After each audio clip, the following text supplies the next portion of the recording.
how to play it. I just have a hard time explaining things. So Betamon here can help me explain things a little better for you. Okay? Okay, this might be in 2 parts, but that's fine. I'm gonna upload these 2 parts all at once. So, yeah, we're already at 7 minutes, and it's good. So we're gonna decide whose first turn. You get to pick which card here, and whatever's underneath it, that's what you're gonna be. For example, I'm second, so Betamon's first.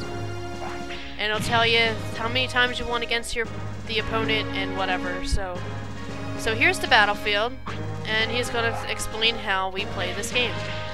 In this phase, cards are automatically drawn from the deck until your hand is full. Next, I pick a Digimon to battle with. And it's better to always pick the R card. Obviously, R means rookie, C means champion, and U is ultimate. There is not a mega in here. It's just rookie, champion, and ultimate. You have to remember that. If you automatically see the rookie, it's already filled. However, if you pick a champion or an ultimate, they will malfunction and they will decrease for champion it would be half their HP and attack, and for ultimate I think it was a quarter.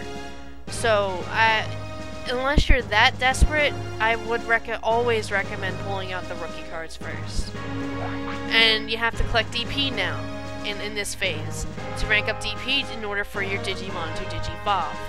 So there's the DP points, and DP are gained every time you insert a card. For example, this is 10 DP. As you can see in the bottom part, you'll see the plus P.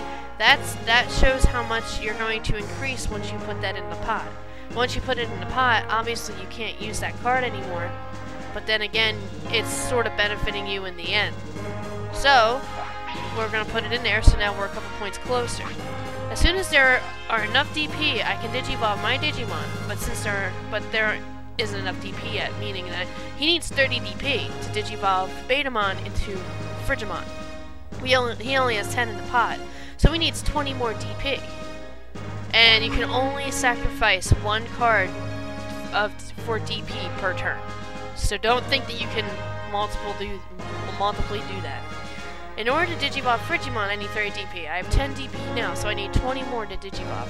I'll show you how to Digivolve on my next turn, because he can't this time. The battle phase is the last part of a turn. This is skipped if there is no opponent Digimon in the battle slot. When the battle phase is finished, it's your turn. So now it's my turn. Alright, so now we draw 4 cards. If you don't like your hand after seeing your cards, you can discard them with a triangle.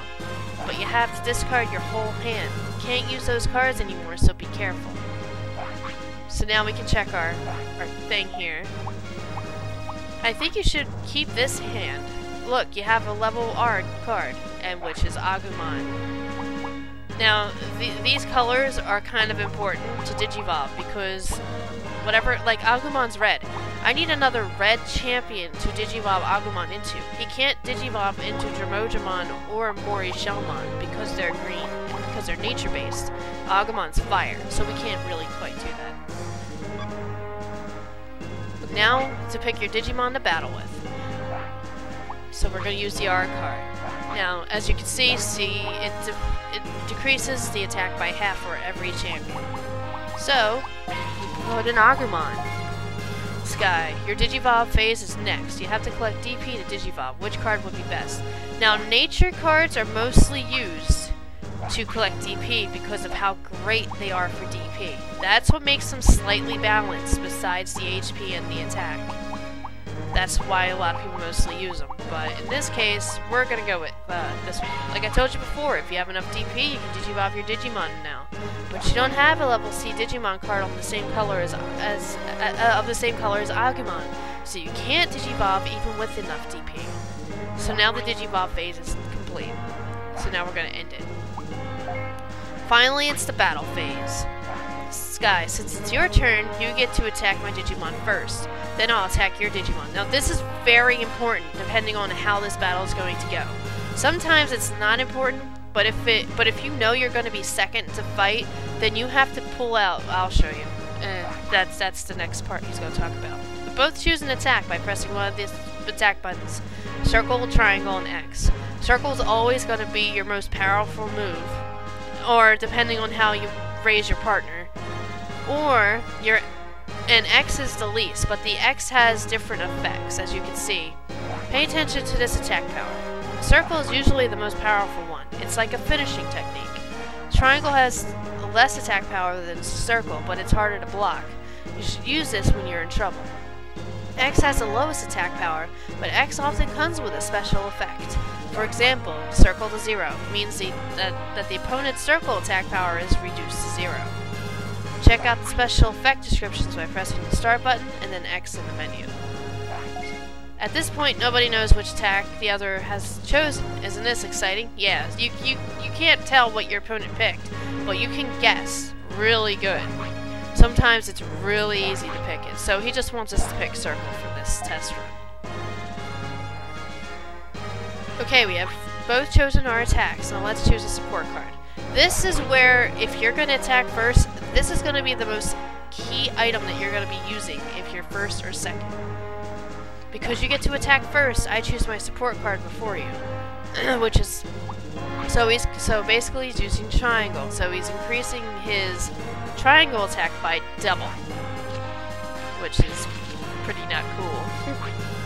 So now, also Digimon have their own support effects, and you can boost this. So for this effect, I can boost my attack by 200. This is a natural support card, which increases my HP by 300. Usually if you see a disc, that means it increases life points. Well, I'm saying life points, but it's actually HP. You can use either card for support, but remember, you can only use each card once. Remember, Digimon cards can be used to Digivolve later, or to add to your DP.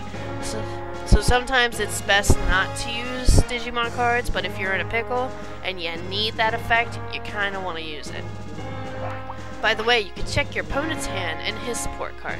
Yeah, you could both see each other's hands. Just because this is a tutorial and you see his hand, you could see both the opponent's hands and the cards. So it's really no big of a surprise, but you have to be really tactical about it. So it's slightly easier than like Yu-Gi-Oh or anything, but it's still interesting to play. Now we're gonna pick the recovery disc because he's freaking doubling his triangle attack. So basically, the option here is to decrease all the HP to 0 for each Digimon. If you don't, it still survives. Now this is a polygon battle. I turned it on to show you guys what it looks like. I'm probably not going to be using it all so often, because it just takes too long for this to work. And since I'm under a time limit, that kind of defeats the purpose. But you can see your Digimon fight and whatever, and it's pretty cool, but I prefer the polygon battle off and just watch the game play out a little faster.